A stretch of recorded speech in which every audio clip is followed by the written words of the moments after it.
नमस्कार माझ्या बालमित्रांनो, कसे आहात? मजेत आहात ना? ज्ञानेश्वर विद्या मंदिरामध्ये माझ्या सर्व लहान मोठ्या विद्यार्थी मित्र मैत्रिणी यांचं स्वागत आहे. आज मी माझ्या बालमित्रांसाठी 10 मराठी बोधकथा घेऊन आलेले आहे. पण ह्या बोधकथा सुरू करण्या अगोदर मुलांनो, तुम्ही आपल्या ज्ञानेश्वर विद्या मंदिराला सबस्क्राईब केलं आहे का? जर नसेल सबस्क्राईब केलं तर लगेचच सबस्क्राईब करून घ्या व सबस्क्राईब समोर जे नोटिफिकेशन आहे त्याला हिट करा, जेणेकरून आपल्या चॅनलवरती अपलोड होणारे नवनवीन व्हिडिओ तुम्हाला पाहायला मिळतील. तर चला पाहूयात 10 मराठी बोधकथा. पहिल्या बोधकथेचं नाव आहे अजब ज्योतिषी. काय नाव आहे? अजब ज्योतिषी. एक ज्योतिषी बाजारात बसून लोकांचे भविष्य सांगत असे. त्याचा धंदा अगदी छान चालला होता. ज्योतिष ऐकण्यासाठी त्याच्याकडे लोकांची नेहमीच गर्दी असे. त्यातून त्याला पैसाही बरा मिळे. लोकांचा त्याच्या ज्योतिषावर विश्वास होता, त्यामुळे त्याच्याकडील गिरायकही वाढत चालले होते. एका दिवसाची गोष्ट. तो एका इसमाचे ज्योतिष सांगण्यात गुंतला असतानाच त्याच्या शेजारी त्याच्याकडे धावत आला आणि म्हणाला, ज्योतिषी भाऊ, अहो तुमचं घर चोरांनी फोडलं आणि त्यातलं सगळं लुटून नेलं. चला पळा लवकर. शेजाऱ्याचे बोलणे ऐकून घाबरलेल्या ज्योतिषाने आपले सामान लगबगीने गोळा केले आणि तो घरी जायला निघाला. न राहून ज्योतिष विचारायला आलेल्या एका इसमाने त्याला विचारले, ज्योतिषी भाऊ, मला तुमचं आश्चर्य वाटतंय. तुम्ही दुसऱ्यांचं ज्योतिष सांगता आणि ते खरंही असतं, मग तुमच्या घरी चोरी होणार आहे हे तुम्हाला अगोदर कसं नाही कळलं? अहो कसं कळणार? मी दुसऱ्यांचं ज्योतिष सांगतो, त्याबद्दल मला पैसे मिळतात. स्वतःचं ज्योतिष पाहून मला थोडेच पैसे मिळणार होते, म्हणून मी ते पाहिलेच नाही. बघा, कधी कधी असंच होतं. आपल्या व्यवसायाचा इतरांना फायदा होतो, मात्र स्वतःच्या कुटुंबाला त्याचा फायदा होत नाही. माझं तसंच झालंय. बरोबर आहे ना? त्या ज्योतिषानं जर स्वतःचं भविष्य पाहिलं असतं तर त्याला पण कळलं असतं ना की त्याच्या घरी चोरी होणार होती. तर त्याने काय केलं असतं? चोरी होऊ नये म्हणून खबरदारी घेतली असती का नाही? तर ही गोष्ट आवडली का मुलांना? गोष्ट आवडली असेल तर गोष्टीला लाईक करा. तर आता पुढची कथा पाहूयात. मूर्खाला उपदेश केला तर. काय गोष्टीचं नाव आहे? मूर्खाला उपदेश केला तर. एकदा हिमालयाच्या भागात एक वानर पावसात सच्चल भिजल्याने थंडीने कुडकुडत एका झाडाखाली बसला होता. त्या झाडावर एका घरट्यात एक पक्षी राहत होता. कुडकुडणाऱ्या वानराला बघून त्याने म्हटले, अरे, आम्ही केवळ चोचीने घरटे बांधतो, तुला तर माणसासारखे हातपाय आहेत, डोके आहे. असे असताना राहायला घरकुल का बांधत नाही तू? बांधले असतेस तर उघड्यावर अशी कुडकुडत बसण्याची पाळी आली नसती तुझ्यावर. माणसासारखे हातपाय आहेत मला. पण वानर कुरकुरला, पण माणसासारखी कामगिरी आम्हाला कुठली जमायला? आमचे डोके तेवढे नाही काम करत. त्याचे काय आहे? पक्षी बोला, ज्याचे मन चंचल असते, जो दुसऱ्याच्या कुचेष्टा करण्यात वेळ दवडतो, त्याच्या हातून विधायक स्वरूपाचे काम होत नाही. यासाठीच दुसऱ्याला त्रास देण्याची प्रवृत्ती तू सोडून द्यायला हवीस. मग जिद्दीने चिकाटीने स्वतःच्या निवाऱ्यासाठी घरकुल बांधता येईल तुला. उपदेश ऐकायची सवय नसलेल्या वानराला आला वैताग. तो चिडून दात विचकत बोलला, घरट्यात बसून मारे उपदेश करायला काय जाते तुझे? तू समजतोस कोण स्वतःला? हा माझा इंग्रज दाखवतो तुला. आणि झरझर झाडावर चढून त्या वानराने पक्ष्याचे घरटेच विस्कटून टाकले. दुष्ट स्वभावाच्या मूर्खाला आपण उपदेश करीत बसलो म्हणून हा प्रसंग आपल्यावर ओढवला. हे तो पक्षी जाणून चुकला आणि स्वतःच घर करवत नाही आणि दुसऱ्याने बनवलेलं बघवत नाही असे मनाशी म्हणत तो पक्षी दूर उडून गेला. बरोबर आहे ना? मूर्खाला उपदेश केला तर त्याच्यावर त्याचा काय परिणाम होतो का? नाही. उलट तो आपला काय करतो? आपलंच नुकसान करतो. ही गोष्ट कशी वाटली तुम्हाला? छान होती ना गोष्ट? गोष्ट छान असेल तर गोष्टीला शेअर करा बरं. चला आता पुढची गोष्ट पाहूयात. कावळा आणि साप. गोष्टीचं नाव काय आहे? कावळा आणि साप. एका जंगलात वडाचे मोठे झाड होते. त्या झाडावर एक कावळ्याचे जोडपे घरट्यात राहत होते. त्या झाडाखालील बिळात एक साप राहत होता. हा साप त्या कावळ्यांची नजर चुकवून पिल्ले खाऊन टाकी. दरवेळी असे झाल्याने कावळा कावळी खूपच दुःखी होते. त्या सापाचा बंदोबस्त कसा करायचा या विचारात ते जोडपे नेहमी असे. सापाचा बंदोबस्त करता येतो का ते विचारण्यासाठी कावळ्याने त्याची भेट घेतली. कावळा कोल्ह्यास म्हणाला, दरवेळी आमची पिल्ले हा दुष्ट साप खाऊन टाकतो. या सापाला ठार मारण्याचा काही उपाय सांगशील तर उपकार होतील. कोल्हा म्हणाला, एखाद्या वेळी छोटासा प्राणी युक्तीने जी गोष्ट करतो तीच गोष्ट मोठा प्राणीही करू शकत नाही. कोल्ह्याने विचार बराच केला. तेवढ्यात त्याला एक कल्पना सुचली. त्याने ती कावळ्याला ऐकवली. एखाद्या नगरात जाऊन श्रीमंत किंवा राजघराण्यातील मौल्यवान वस्तू किंवा दागिना घेऊन ये आणि त्या सापाच्या बिळात टाक. ज्याची वस्तू आहे तो तुमच्या पाठलागावर असणारच. बिळातली वस्तू काढण्यासाठी प्रथम सापाला ठार मारतील व आपली वस्तू ते घेऊन जातील. कावळ्याला हा उपाय एकदम पटला. कावळा लगेच जवळच्या राजधानीत गेला. तेथील एका सरोवराजवळ काही राजस्त्रिया स्नान करीत होत्या.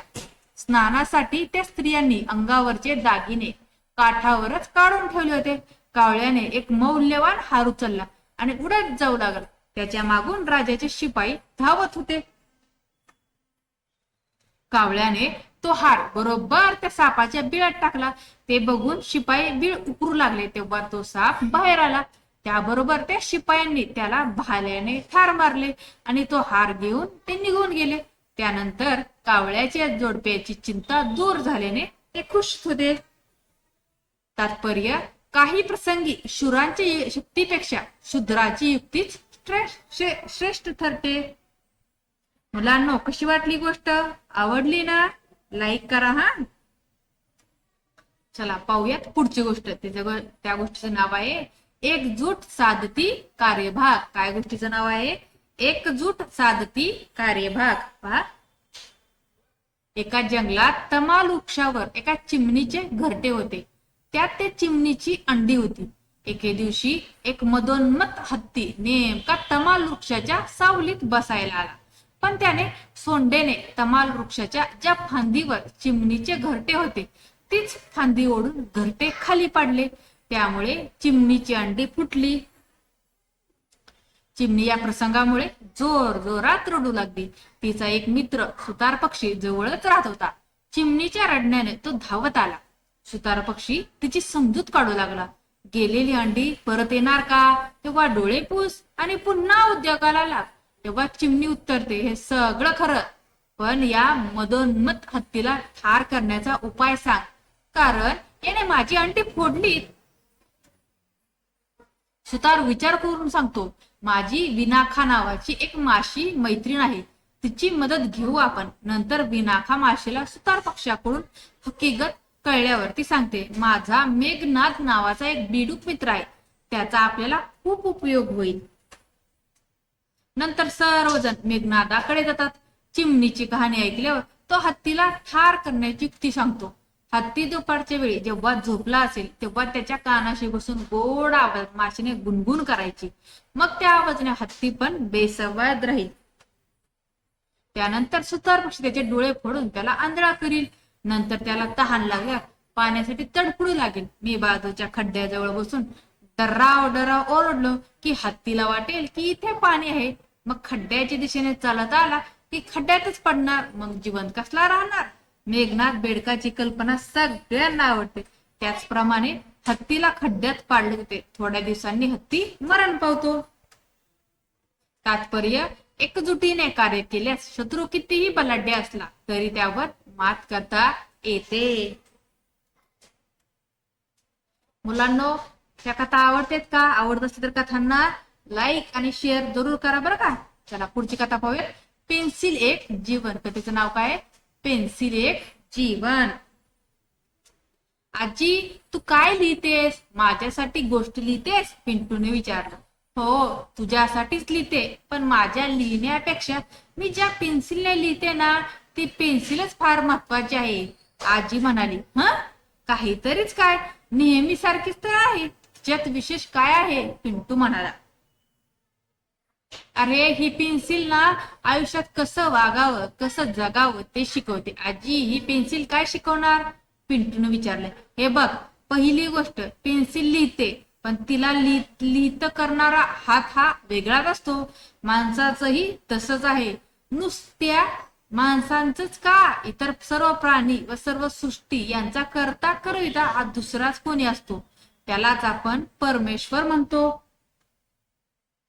दुसरं म्हणजे लिहिताना मधून मधून पेन्सिल तासून तिला पुन्हा टूक करावी लागते. तासताना तिला दुःख, वेदना जाणवतच असणार, पण ते सहन करून ती पुन्हा नव्याने सुरेख लिहू लागते. आपल्याही आयुष्यात सुखदुःख असतात, पण त्यातून न डगमगता त्यातून सुलाखून निघालो की पुन्हा पहिल्या उमेदीनं नव्यानं जगायलाही पेन्सिलच शिकवते. तिसरी गोष्ट, कधी कधी लिहिलेला रबरानं खोडून दुरुस्त करावं लागतं. आपल्याही हातून चुका होतात, पण त्या मान्य करून त्या दुरुस्त करणं जमायला हवं. चौथी गोष्ट, पेन्सिल चांगली का वाईट हे तिच्या बाह्य रंगरूपावरून समजत नाही. लाकडाच्या आतील शिशे महत्वाचं, तसंच माणसांचं अंतरंग निर्मळ व मजबूत असणं महत्वाचं. पाचवी आणि सर्वात महत्वाची गोष्ट म्हणजे पेन्सिल दुसऱ्यासाठी स्वतः झिजून नाहीशी होते, पण आपण लिहिलेलं मागं ठेवून जाते. तसंच माणसानंही जाताना आपली खून, आपली आठवण मागे ठेवून गेलं पाहिजे. समर्थांनी म्हटल्याप्रमाणे मरावे परी कीर्ती रूपे उरावे. आपल्या मागे आपलं कर्तृत्व कायम कसे राहिले ते पाहिले पाहिजे. म्हणून तुला सांगते, तू या पेन्सिली सारखा हो. बरोबर आहे ना?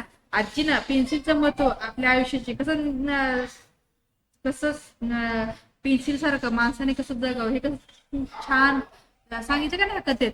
तुम्हाला कथा आवडली का? कथा आवडली असेल तर लाईक आणि शेअर करा. चॅनेलवर नसल्याने चॅनेलला सबस्क्राईब करा.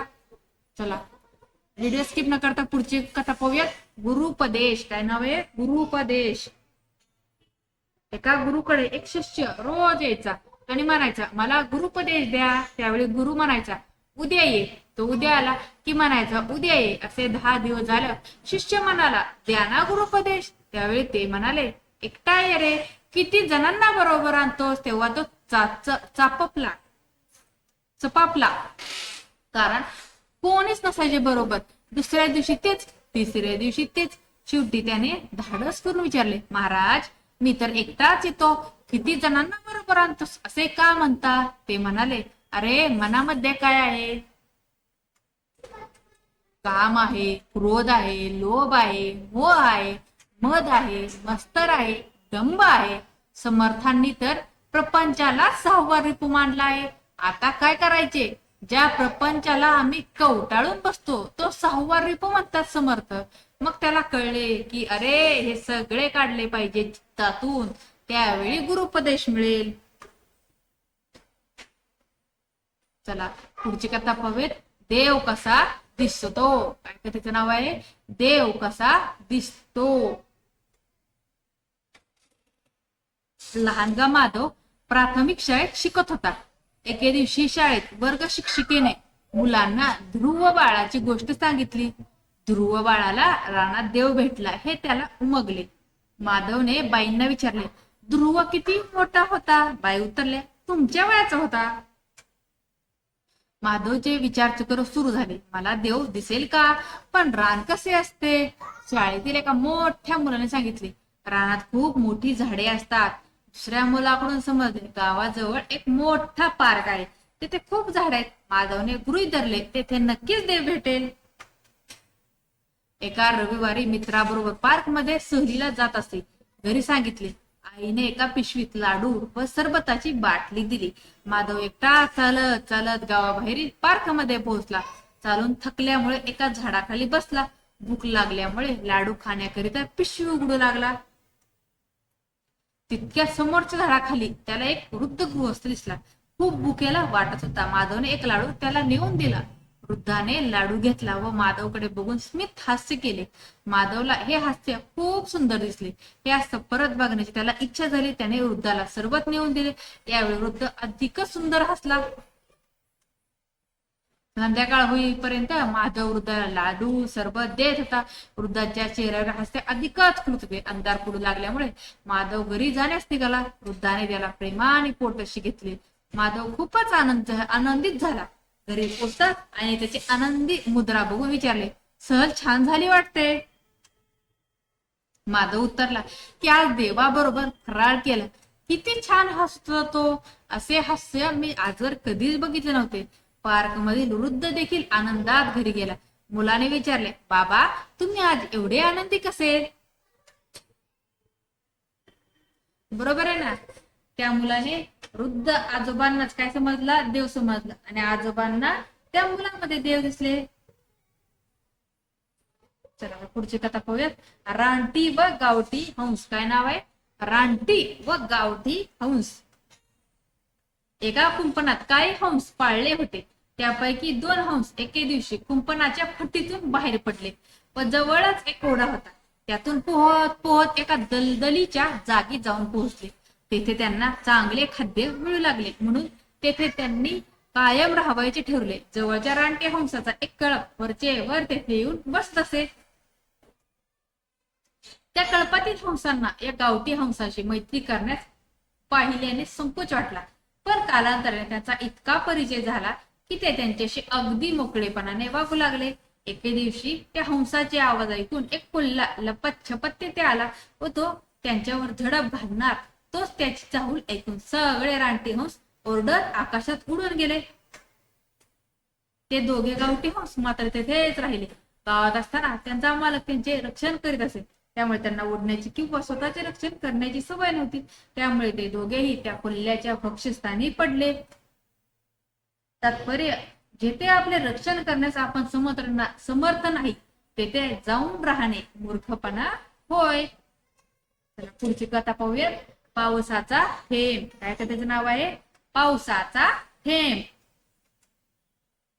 ढगातून गळून पडलेल्या एका पावसाच्या थेंबाने आपल्या नशिबाविषयी जोरात कुरकुर केली. तो म्हणाला, माझं जीवन किती निरुपयोगी आहे. आता माझा अंत होणार. मी कोणालाही माहिती नाही. मी काही केलं नाही. मला आकाशातून हाकलून दिलं आहे. मी मुळी जन्मालाच आलो नसतो तर बरं झालं असतं. तो थेंब नशिबाने एका शिंपल्यात पडला व लगेच ते शिंपले मिळले. पुढे कित्येक वर्षाने त्या शिंपल्यातून एक अति मौल्यवान मोती निघाला व पावसाच्या थेंबाचा बादशहाच्या मुकुटात शोभणारा मोती बनला. तात्पर्य, हलक्या कुळात जन्म घेतलेला माणूस स्वतःच्या तेजाने मोठेपणा मिळवतो. आजची शेवटची कथा आहे कोल्हा आणि द्राक्षे. मुलांना तुम्हाला ह्या आजच्या कथा आवडल्या आहेत का? कथा आवडल्या असतील तर लाईक आणि शेअर करा बरं का. चला आता शेवटची कथा पाहूयात. एकदा कोल्हा खाण्याची शोधत फिरत फिरत एका द्राक्षाच्या वेलाजवळ आला. वेलीला द्राक्षाचे घोस लोंबत होते. ती पिकलेली सुंदर द्राक्षे पाहून कोल्ह्याच्या तोंडाला पाणी सुटले. आणखी कुठे खायला मिळेल का हे शोधण्यापेक्षा इथेच द्राक्षावर ताव मारावा असे त्याच्या मनात आले. कोल्हा उड्या मारी द्राक्ष खाण्याचा प्रयत्न खूप लागला. बराच प्रयत्न केला तरी द्राक्षे काही त्याच्या हाती लागेना. उड्या मारून मारून त्याचे अंग दुखू लागले. तो बाजूला झाला आणि म्हणाला, नाही तरी मला नकोतच ती द्राक्षे. कच्ची, हिरवीगार आणि आंबट आहे. ज्या कोणाला हवी असतील त्यांच्यासाठी मी ती घेऊन जातो. बरोबर ना. कोल्ह्याला त्या द्राक्षापर्यंत पोहोचता आले का रे? नाही. म्हणून त्याला पोहोचता आलं ना. मग त्याला त्या द्राक्षांना काय केलं? आंबट म्हणून सोडून दिला. तर आजच्या ह्या 10 कथा आवडल्या का तुम्हाला? आवडल्या असतील तर या कथांना जास्त शेअर करा. चॅनलवर नवीन असल्यास चॅनलला सबस्क्राईब करा. धन्यवाद.